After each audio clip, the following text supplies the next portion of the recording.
Bonjour André. Bonjour. Pourrais-tu nous expliquer l'origine de la salle Jean Vilar à Revin? Oui, bien sûr, oui. C'est une époque qui a été extraordinaire.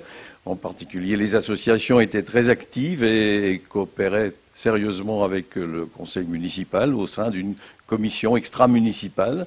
Et cette commission extra-municipale avait comme projet de faire un centre culturel avec une salle de spectacle dedans.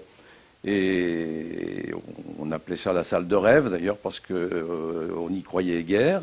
Et puis, en fin de compte, 1980 est arrivé avec la gauche qui est au pouvoir et qui désire développer la culture en France.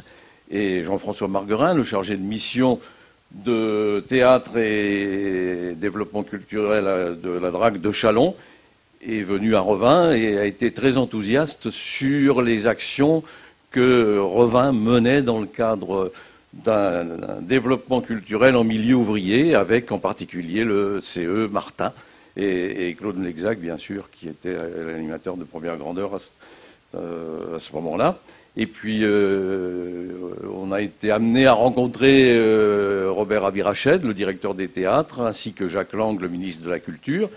Et des financements étaient prévus par l'État pour des constructions, mais il n'y avait pas de projet, sauf celui de Revin, qui était le projet de la salle de rêve. Et donc, cela a été retenu et accepté. La partie culturelle a été construite rapidement. Et c'est comme ça que des financements ont pu être rassemblés par l'État, d'autres collectivités, et la participation de la ville a été très supportable. L'ouverture a eu lieu en 1985 et depuis ça fonctionne d'une manière assez extraordinaire. Bien, je te remercie. C'est une grande réussite pour Revin et vous pouvez être fier d'une telle construction. On en est fiers, oui.